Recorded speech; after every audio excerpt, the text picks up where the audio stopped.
Jeff Norman, The Norman Report. Thank you, ladies and gentlemen. Your voices are pitch perfect, as always.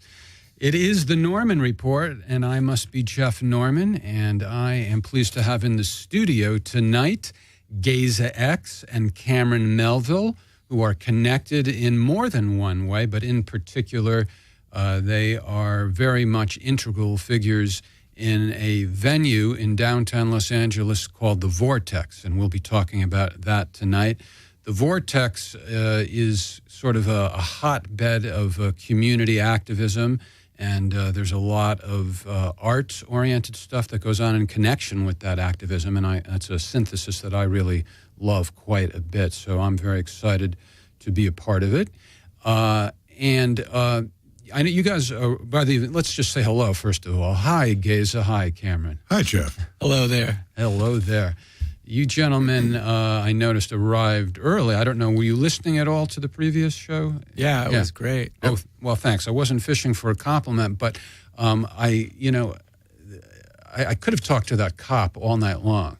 And I got the feeling, maybe it's just my imagination, but was I pushing it too much with him? I mean, it didn't, to me. You always push it too much. I think it comes natural to you, Jeff.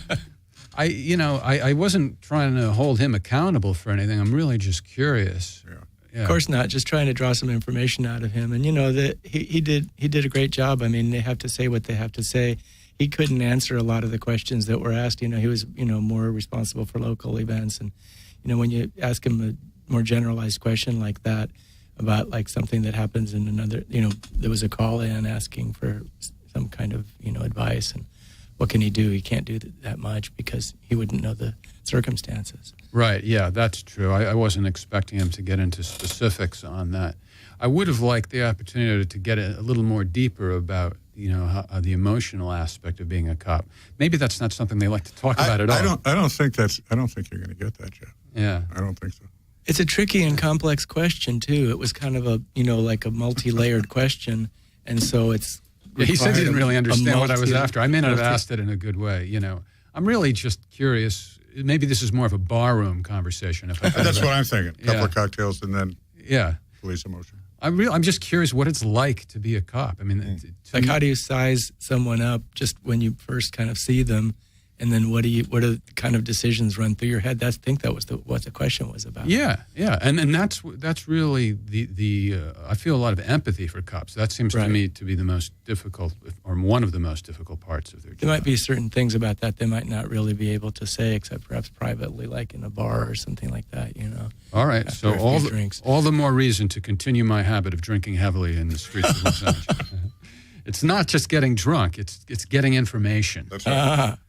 So what cop bar can I go into? I don't know. Don't know that. You don't, huh? All right, so let's talk about the Vortex, and let's talk about who you two are in relation to that venue and to each other. The Vortex, I'm not really sure how unique the Vortex is. I know that I think it's very unique, and maybe that's a question for you, Cameron. What strikes me about it is that you and your cousin Jeff, who are the co-owners, correct, don't have any particular requirements as to who it is that uses it. Correct. You're more about how they're using it, what their work is. Correct. What they're using it for. Yeah, I mean, other places. And, you can get all kinds of venues where you pay the prevailing market rate, of course. Mm-hmm. But to get a venue as inexpensive as that is, and it's $100 is the fee, usually that's for nonprofits or there's usually some kind of very specific criteria attached to it. And I like that you two it's what we think might be good for the community. Is that a fair way of saying what you base your decisions on when somebody wants to use it? Sure. We ask people to articulate who they are and what their cause is and how they hope to raise money or consciousness for their cause. And if it's something we believe in and they fit our criteria, we look to support it. Simple as that. Now, you are the offspring, if I may use the O word, of of the founders of the Melville Charitable Trust. And people who listen to NPR probably recognize that name because you'll often hear at the top of the hour that this or that was made possible by a grant from the Melville Charitable Trust. It's so funny. I hear that. I've never heard it. You've never heard it? Not once. Oh, my goodness. But people keep telling me it's there. So it really, how does it do that voice again? Made possible by a grant from the Melville Charitable Trust. Excellent. Whoa, well, thank you for that grant because I'm enjoying this program. Right on. So you come from a family that has been involved in philanthropy. Yes. And sometimes kids follow in the footsteps of their parents, and sometimes they rebel. And I think you kind of did a little of both, or maybe a lot of both. Can you say a little bit about how you've navigated the relationship with your parents, and to what degree you're kind of following their footsteps versus, blazing a different trail? Well, that's interesting. I certainly was rebellious as a young man. My parents and I certainly had a legally mandated separation, I'll say. I left home at an early age. We ended up in court against each other, and I won those cases. And later in their life and in my life... What does that mean? Legally mandated, and you won the case. What did you win? I was put in a psychiatric hospital when I was 15, and I was in there for 2 years. And at that point, at that age, the parents had the right to just put their child in. The child has no rights. The child can't sign themselves in. Mm-hmm. And the conventional wisdom was that you had to be 18 or over to petition for your own release, which is a process where you inform the hospital you want to be released in 10 days, and it's a whole process. But the law was interpreted as saying that you had to be 18 years old to enter into that process.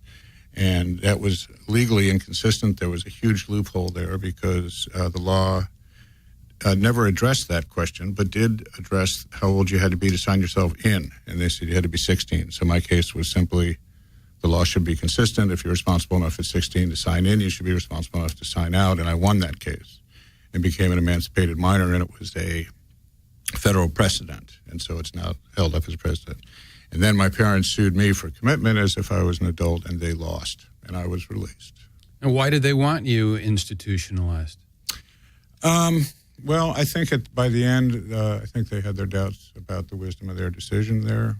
Certainly in later years they did.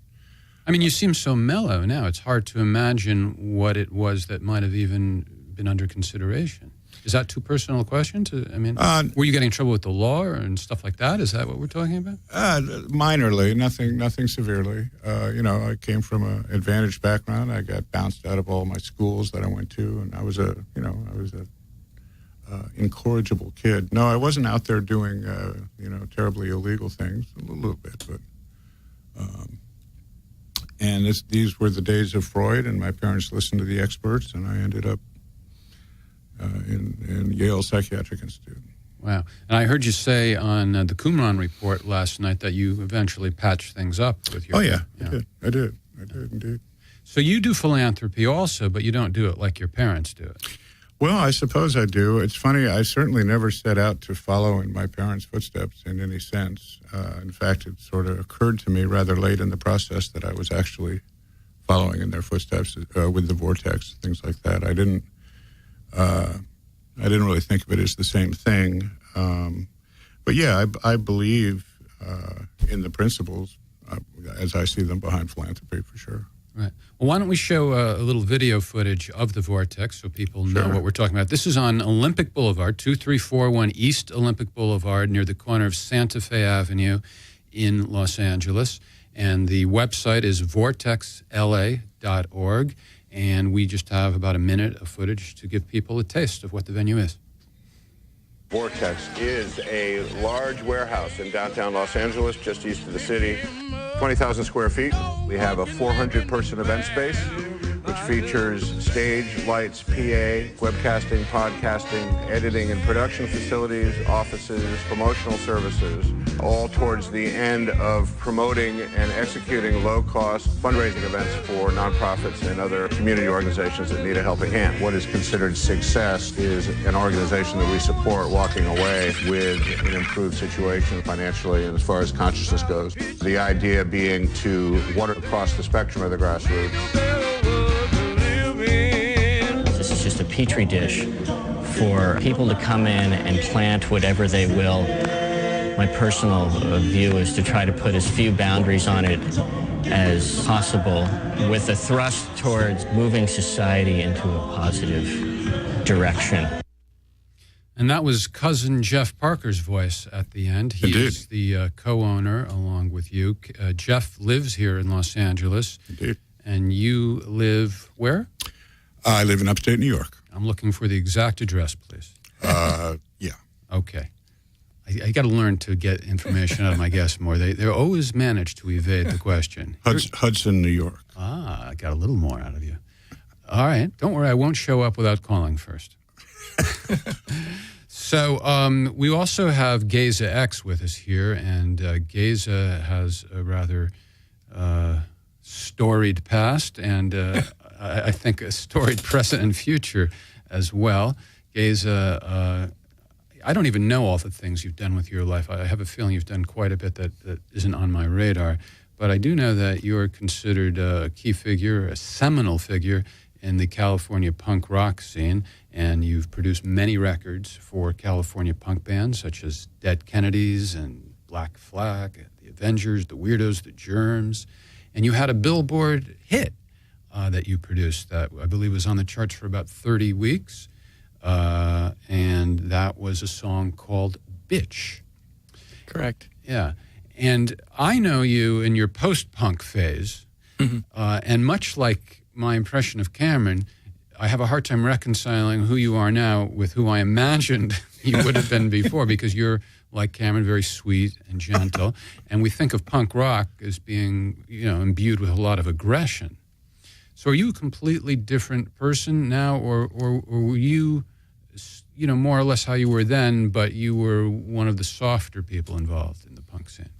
Well, I mean, there's several sides to that. I was, definitely one of the softer people in the punk scene.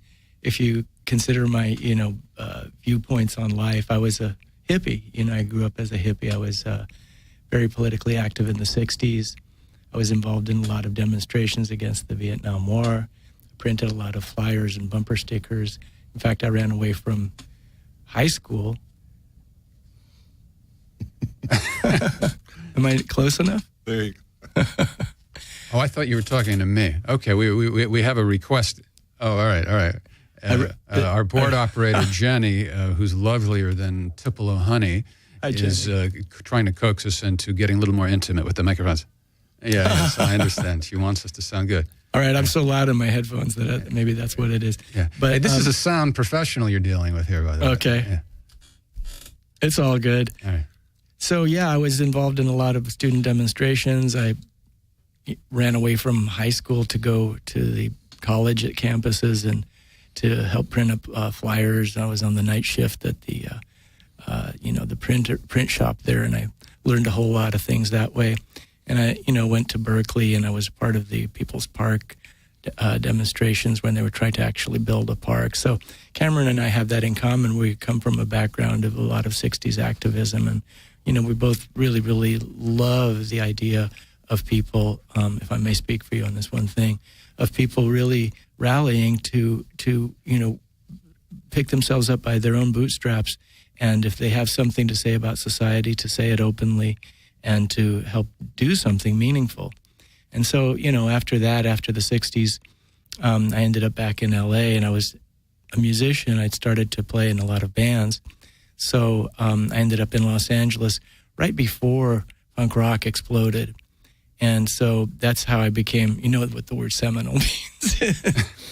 I mean, what it's derived from. No, that's how I became a seminal figure in punk rock, is that I was just there at the beginning. I have this crazy habit of showing up before anyone else does and sleeping on the floor until something happens. And I've done that in many recording studios in my life. I actually did it at the Vortex for a while. And that's what happened in the punk rock era. Also, there was a movement that had not really gotten here from England yet, but there was just the beginnings of it. And I managed to plant myself in the right place at the right time.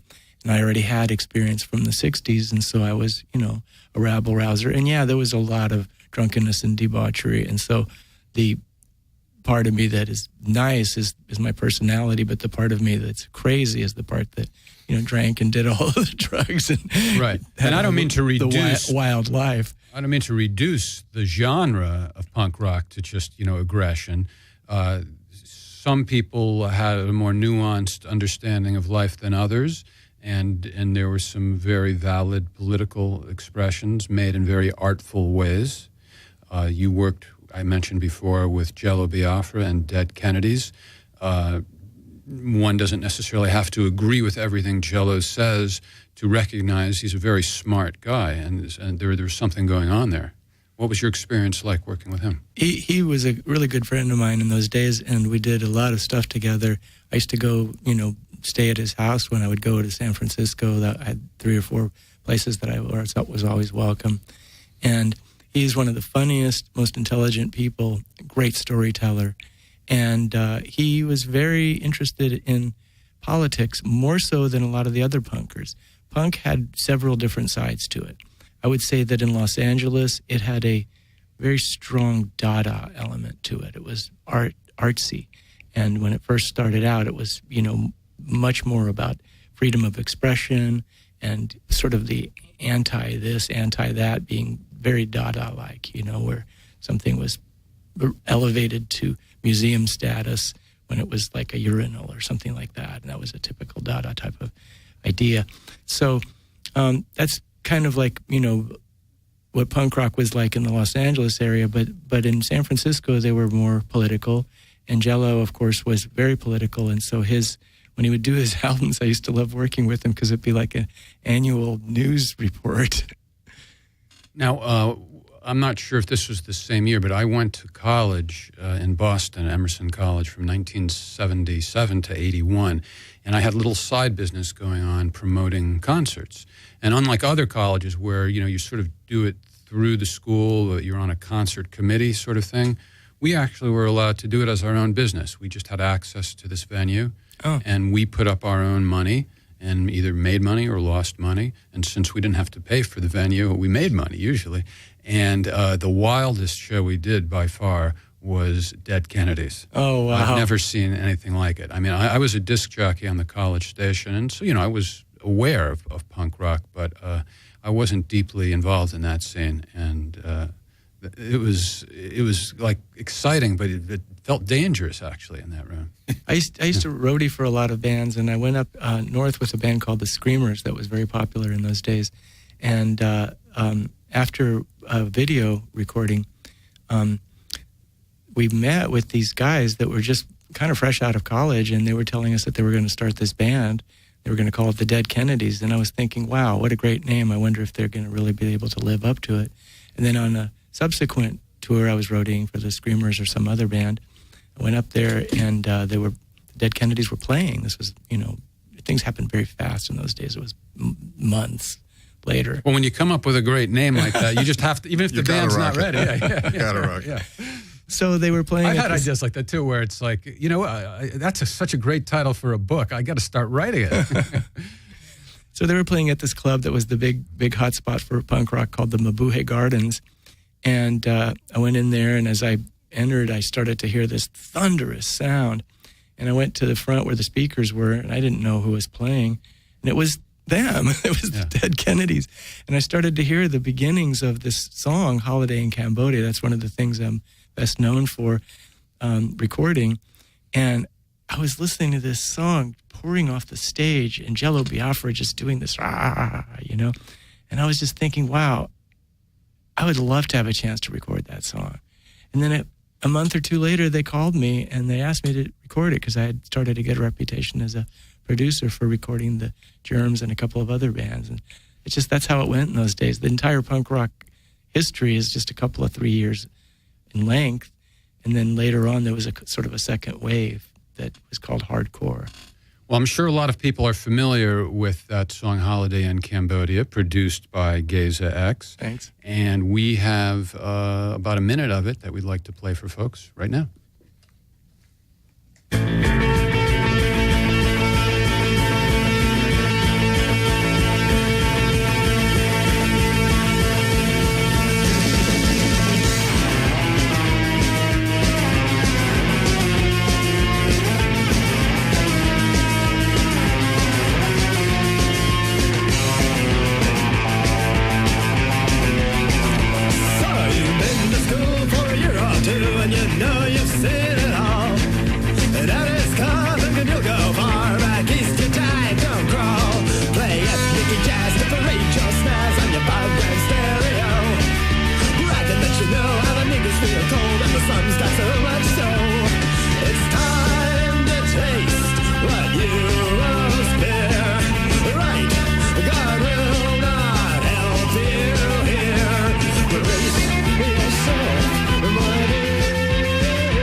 So there you have it, Holiday in Cambodia, produced by Geza X, performed by Dead Kennedys. Now, you rightfully said that's a good name. Cameron, do you agree? Is that a good name? You know, it's funny. I remember the first time I heard that name, I was horrified. Why? Because you have some sense of decency? Yeah, I was like, holy mackerel, really, Dead Kennedys. But yeah, it was definitely pushing. Definitely an eye opener. Were they big on Cape Cod did they must have gotten flack from some did point. they ever? Yes, Yeah. they got in so much trouble for a lot of different things. Nobody, they got a lot of trouble for the name, of course, because that was obviously controversial. But the whole idea of punk rock was, to sort of kind of pump up things that, seemed bad, but in a way, by reversing them in the style of Dada, to sort of show the other side of it. In other words, it was sort of a way of saying something by either exaggerating it or changing it somehow. So, right. Do you know if any members of the Kennedy family ever expressed any opinion about it? That I don't know. Wow. I'm talking about living members, not the actual Yeah. dead Kennedys. No. Wow. What was I going to say about, I think I lost my thought, something about how people, as a matter of taste, I can't remember. I think the PTL, remember the televangelist organizations? Oh, yeah, PTL. They went nuts over the Dead Kennedys. They were playing the songs at half speed and backwards and stuff to, supposedly there was Very odd demonic group. influences. Very odd group. Yeah. You remember Yeah. Jim and Tammy Faye, right? Yeah. Sam Kinison came out of that group, too. You know that? Really? Yeah, Wow. Sam Kinison was a child preacher with the PTL. right. Yeah, I know that part, yeah. Right, and his stand-up has still had a preacher Yeah, quality to it it did. of sorts, yeah. Of sorts. Yeah. So how do you two know each other? We know each other. I met Geza through my cousin Jeff, who was here at Skidrow with me last night. And I believe at that time, Jeff and Geza were working together on a recording project. Is that correct? Right, yeah, Jeff and I recorded some music together a number of times. And we all were talking about the vision of the Vortex and what it could be. And again, as Geza, although I don't remember you curling up on the floor, but he was there at the very beginning before, when it was starting to move, but it hadn't really materialized yet. And he still lives there, and Geza is the sound and light. No, he works. Okay. He's there so often, it feels that way. I know it does. And often helps with the sound and lights issues there. Definitely. Yeah. I mean, what a great treasure to have, somebody with such skill to make sure things sound and look right. For me, it's like, it's an honor because, Jeff actually was the one that brought me into it. I was looking for a venue to do sort of a club type of situation in Hollywood. And Jeff kept telling me that he and his cousin, Cameron, were looking for a building in downtown LA, and that downtown LA was up and coming, and that there was things going to be happening here. And I was sort of, well, I don't know, I was kind of poo-pooing it at first. And he said, really, take this seriously, because we're going to get a building sometime, and we're going to turn it into some kind of a venue that's going to be a, useful thing. And he didn't, I don't think that it was a fully fleshed out idea yet at the time, but they were looking for a space. And then when they got it, they invited me to, just sort of chat with them. We were all friends by that time. And out of that, they had started developing a truly visionary idea, which you've already explained pretty much what it is to, not... And I remember way back when we all went out to dinner with, who's the guy who used to be the editor of LA? Jay Levin. Jay Levin. Is he either the founder of LA Weekly? Founder of LA Weekly. Yeah, founder of LA Weekly. I remember Jay. He's great. Yeah. And lo and behold, it came to fruition. You walked the talk, baby. It happened. Wow, good for that. So... they spent years putting this place together because, of course, in the city of LA, there's a lot of, difficulties passing the regulations and everything. And, they had some problems with contractors and everything. So it really took a long time and a lot of patience for them to make that happen. And as they did, the idea of what it was began to coalesce more and more. And so what they did was they invited me to help them basically with the tech and, just to help, make the thing happen. And I gladly volunteered because it was such a wonderful idea to be able to do something both political, to do something for the community. Yeah, it's and, great. To rally people around a sort of a central location. I've always thought that a location is the most important thing as far as bringing groups of people together. Well, it's what makes it real. Yeah. And then from there, you can just build on it. I'm the founder of the Veterans Project, and we do some things there and have been for a while. But in recent months, the building has been working for me on multiple levels, and we've been meeting other people who have not necessarily the same agenda, but some similar interests and priorities. And it really is taking off now to be what I think. You tell me if I'm right. The concept that you had in mind is now actually turning into reality. It is indeed. Yeah, we have for example, with this homelessness issue. We focus on homeless veterans, not because we don't care about other people, but because it's a veterans organization. But there are other people in town who focus on homelessness, period. So, there's an obvious connection there, and that's just one example. It's happening over and over again. So is there a way for folks who want to use the venue to have their proposals considered? There is. Visit our website, which is vortexla.org, and read our mission statement. And if it resonates with you, fill out the online application and hit submit. It's as simple as that. And as folks saw in the video that we showed earlier, it's a bare bones operation. So it's not quite the right venue for everybody. And if you're just one elderly person, for example, it might be a bit burdensome because you have to physically set up the room and break it down. This is what the people who organize the events do. But if you're somebody who's got some allies who can help make it happen, it's really an ideal situation because you can turn it into almost anything. It's a very large room and it's very adaptable. There are two stages, and you could use both of them, one of them, or neither of them. You can move them around on wheels. There's a PA system there that could be used. You could bring in your own PA system. It's really quite the place, and I don't think there's any place else like it. I'm not aware of any place like it. We thought it was an original idea when we came up with it. I don't think we based it on anything. And it's made possible by a grant from the son of the Merit of Hell Charitable Trust. Yeah, it's a DIY location, do it yourself, and it's designed to encourage teamwork and community spirit, and the general idea of it is to bring people together, to support various causes. And that's such an important thing to mention, because these days we live in a society where people are being sort of driven apart from one another. They're much more isolated from one another. People spend a lot of time on their computers and on their phones and texting. And there isn't a lot of live community activity.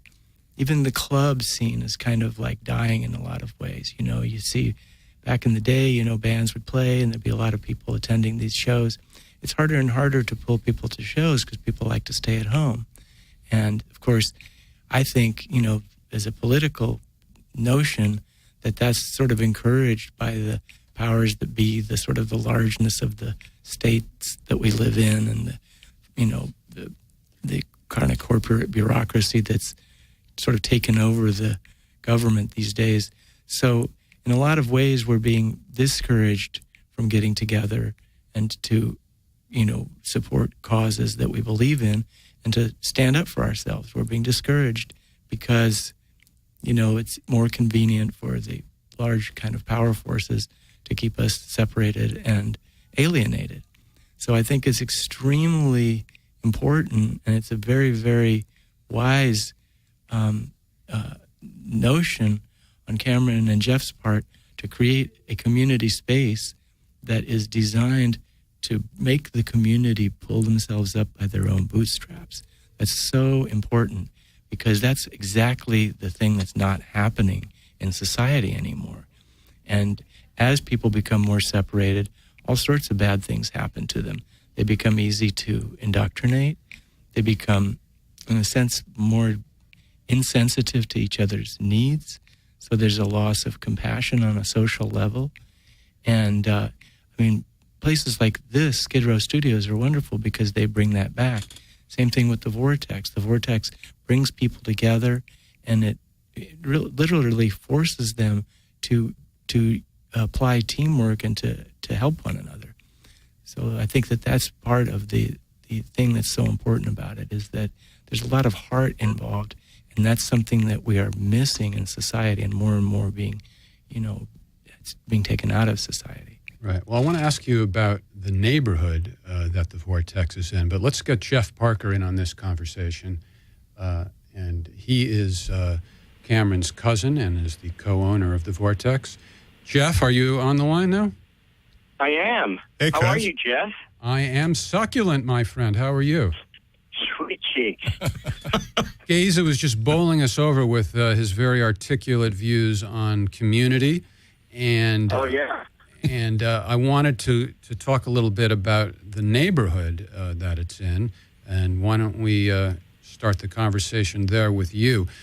When you and Cameron originally had the idea, did you zero in on the particular neighborhood for any reason? And I guess then we should identify the neighborhood. Is it considered the Downtown Arts District, or what do we call this neighborhood?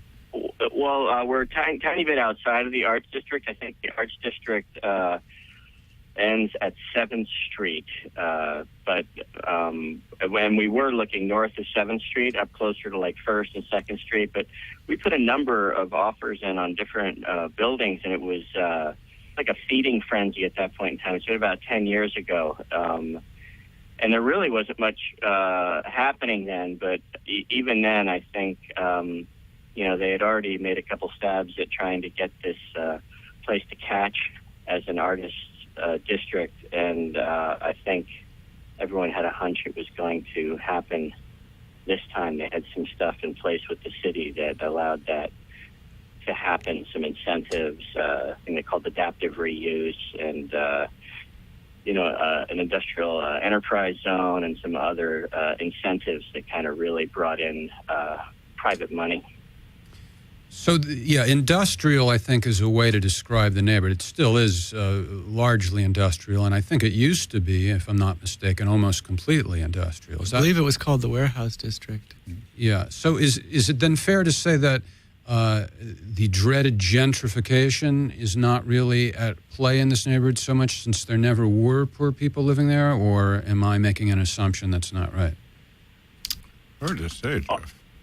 I don't think a gentrification, I hate that word anyway, but I think it's just more of a change in use. It's going from industrial to creative, and so it's a real opportunity to take a piece of property that was obsolete, because LA was largely an industrial ghetto, because a lot of these buildings were obsolete and no longer really usable for that, and taking it away from blight and turning it into something fun.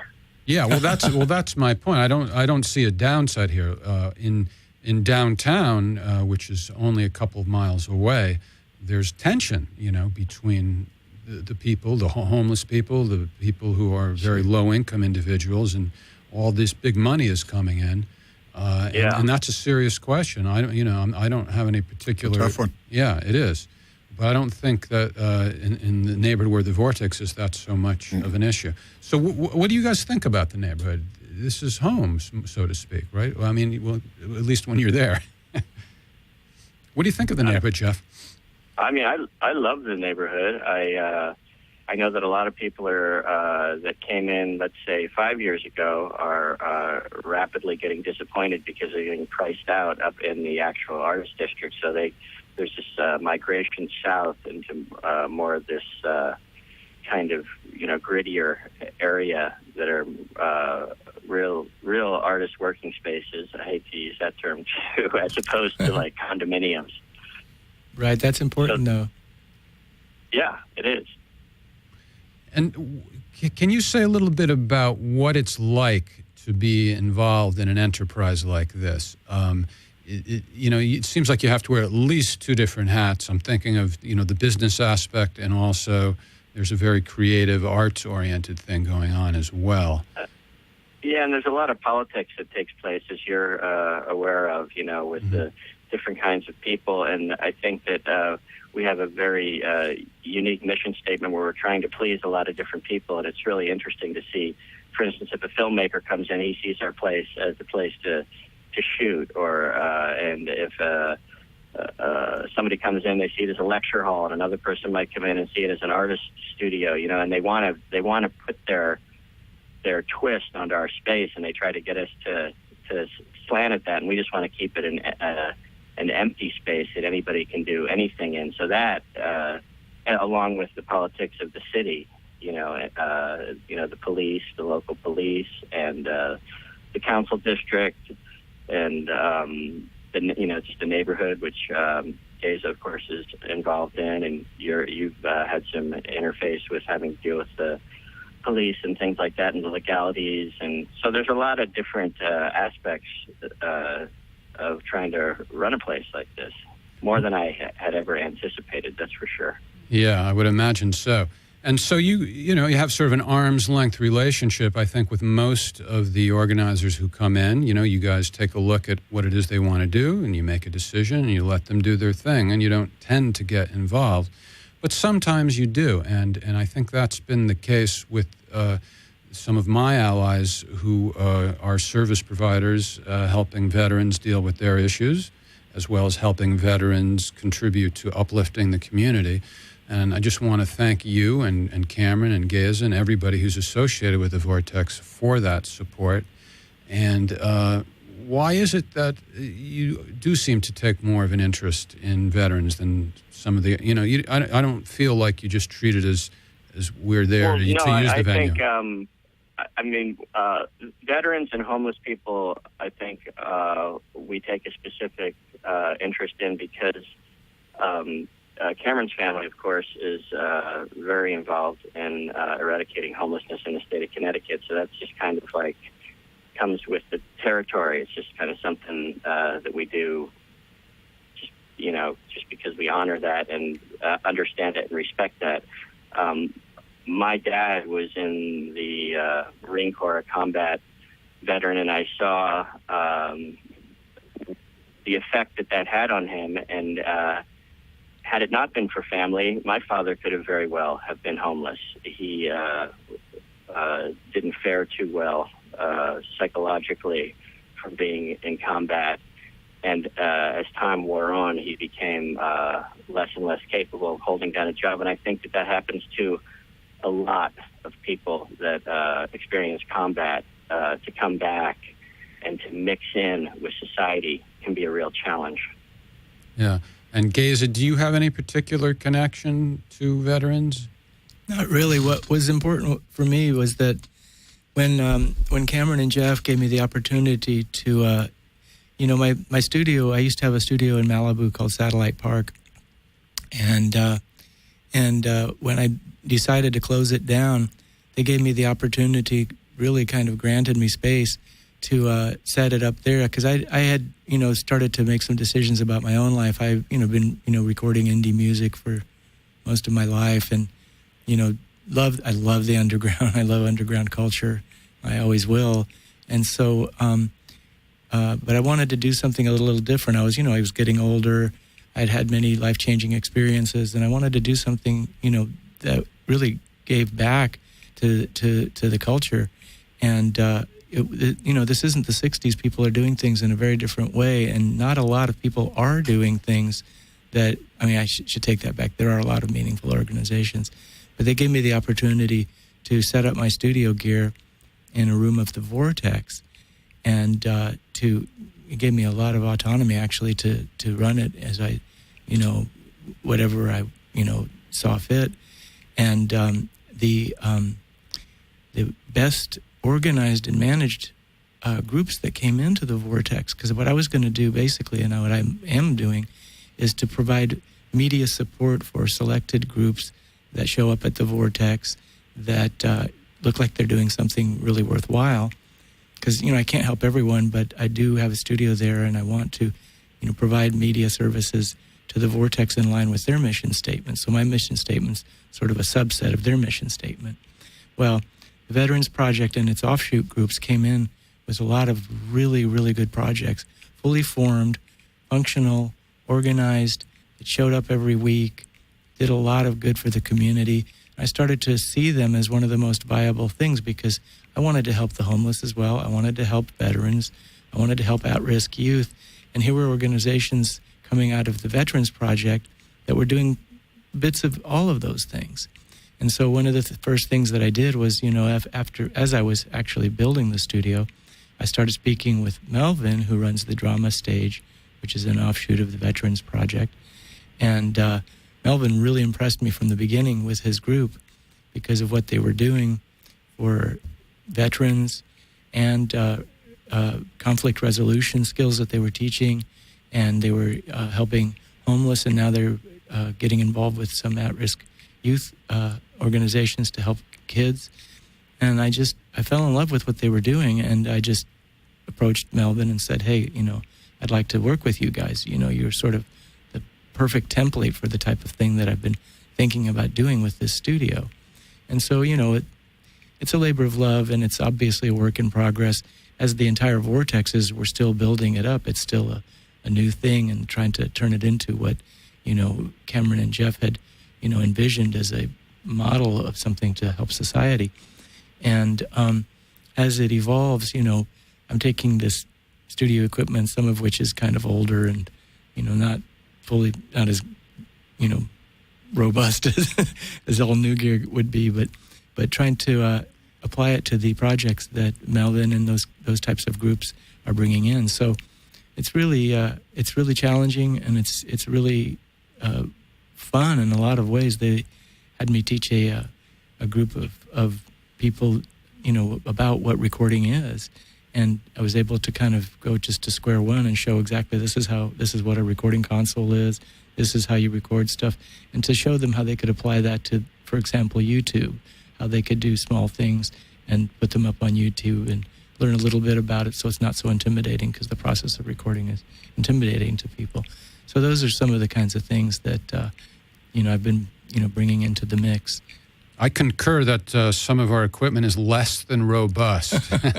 And if anybody listening wants to support us and perhaps help us obtain more robust equipment, by all means, please consider visiting our website and making a donation. It's theveteransproject.org, and you'll see there's a page dedicated to Geza and his little department under our umbrella, which is called Hyperactivists.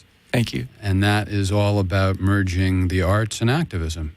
Yes, and the thing is that, we're building up gradually enough of a presence, and also, working out all of the, the various facets of how to do the things that we're doing, because we're still figuring it out.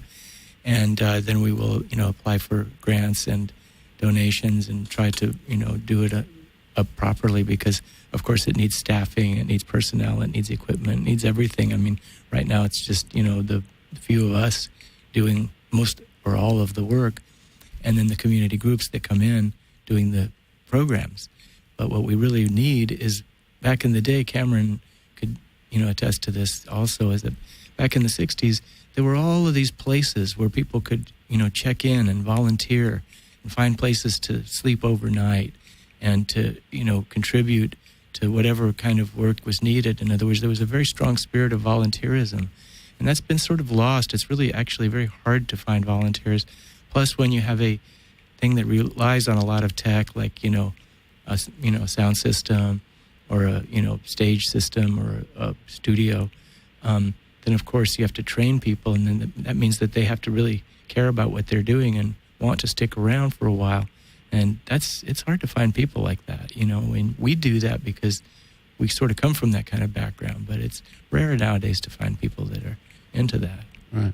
Well, I want to ask Jeff and Cameron both if, what part of your vision that maybe isn't fully realized yet is on your mind. What is it that you want to see happen at the Vortex that's not quite there? Anything in particular? Jeff, you want to take that? Sure. I mean, I mentioned it last night, and I'd love to see more daytime programs or programs such as Melvin is doing, things that come back on a weekly basis, classes or even social gatherings that happen on a weekly basis. We have some gamers that are now coming in on a semi-regular basis, and I'd love to see people return to the Vortex over and over again rather than just do a one-time event and leave, because, for some of the same reasons that Geza was mentioning. We want people to think of this as a home for what it is that they're trying to do, and that, that regular presence allows people to take some pride in the Vortex as theirs, and then it draws people in that way.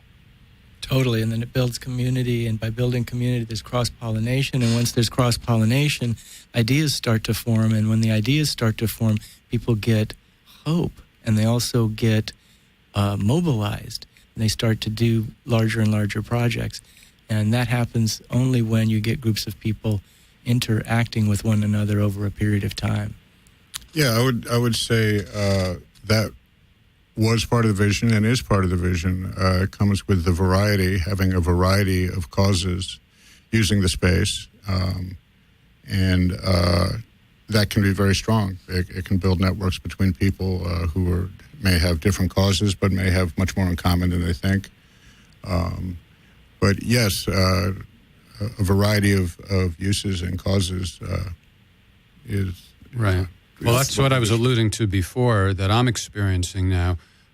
We are focusing on coming up with some solutions to the homelessness problem in the veteran population, and specifically kicking around ideas for different kinds of housing projects. Mm-hmm. And one that's generated a lot of enthusiasm so far is the idea of using shipping containers as homes and offices. Mm-hmm. And so this is bringing together very disparate elements of the community. Perfect example. Artists and architects and real estate developers and everything. It's really and it happens to be going on at a time when the climate is just so ripe for it. Mm-hmm. The mayor of Los Angeles has declared that veteran homelessness will end in Los Angeles by the end of 2015. And so, yeah, I mean, it's quite it's a very ambitious goal, and whether or not it's going to happen is kind of beside the point. The point is there's a lot of energy and effort being directed at this time, and the city of Phoenix already accomplished that goal, and they did it by involving everybody. The mayor led the effort there, but it was all different segments of the population. And we're sort of taking that as the inspiration. We're making it even more varied by, using artists a little bit more, for example, than in Phoenix, and just getting people who come up with creative solutions. So I have a feeling. Go ahead. I'm sorry, Jeff. Did anyone mention Brad? Did Brad Philman get a chance to call in? I mean, he's got a great program as well that he does on Sundays. That's just such a great community thing where people can come in and participate in theater with him, with that Dungeon Masters program that he does on Sundays. Right. That's a perfect example of what you were saying about using the venue on a regular basis. And those guys really have their act together. I mean, remember I was saying before, it's not so easy for everybody to set that place up. He has a team that, sets up the stage and the whole, and just really transforms the venue into something. It's amazing. And that's not quite every Sunday, but on many Sundays, right? Yes. They have regular seasons. My hat's really off to people, like that can come back on a regular basis. It just takes a tremendous amount of energy and dedication, and that crew definitely has it. So that's Dungeon Masters, and I don't know if there's a link to them on the Vortex website, but I'm sure there's some mention of it, and I know they have a Facebook page. So if anybody wants to check them out, just go to Facebook and search Dungeon Masters. It's Dungeon Masters singular, I believe, and it was designed many years ago as a conflict resolution tool for inner city youth, and so it's got quite a bit of depth behind it. It's also just a blast when you go there. It's just so funny. And I also just want to mention that Cameron owns another venue in Hudson, New York called Club Helsinki. That's right. And that's a much different kind of a concept. Do you want to just briefly mention that and tell folks what the website is if they want to explore that further? Sure. If you're heading back east, Hudson, New York is 100 miles north of Manhattan, straight up the river. And we have a club there called Club Helsinki Hudson. It's a nightclub and restaurant and ballroom, and we have Taj Mahal there coming up tomorrow night, if you're in the Hudson area and you're listening. And even if you're not in the Hudson area, you have Taj Mahal. We still have Taj Mahal. I imagine, yes. And it's it's a straight ahead business. The restaurant and the nightclub. We do. You mean you make money off of that venture? We try our best. Oh my! We try our best. But I bet you do it with soul. We try our best. I can't wait to see it. I've read a lot of things about it and heard. It's beautiful. It's one of the most beautiful places. Thank you. The website is HelsinkiHudson.com. You sure? I am sure. Yeah. HelsinkiHudson.com. That's correct. All right. Well, I love you guys. I was speaking to all three of you when I say that. Love you too, Jeff. Thank you. You are the salt of the earth. Love all around. And L.A. is very lucky to have folks like you contributing what you are contributing. And so I salute you for that. The website, again, is vortexla.org. Jeff, thank you for calling in. I will see you soon, I'm sure. Cam and Geza, thank you for coming here and enduring the less than comfortable climate here in the studio. To me, this is heaven. I love the Sahara Desert. Oh, you do? Okay. Thank you, Jeff. Okay, thank you so much. This is Jeff Norman. Thanks to all our listeners and to Jenny and all the good people at Skidrow Studios. We'll see you next week on The Norman Report. Ta-ta. Jeff Norman, The Norman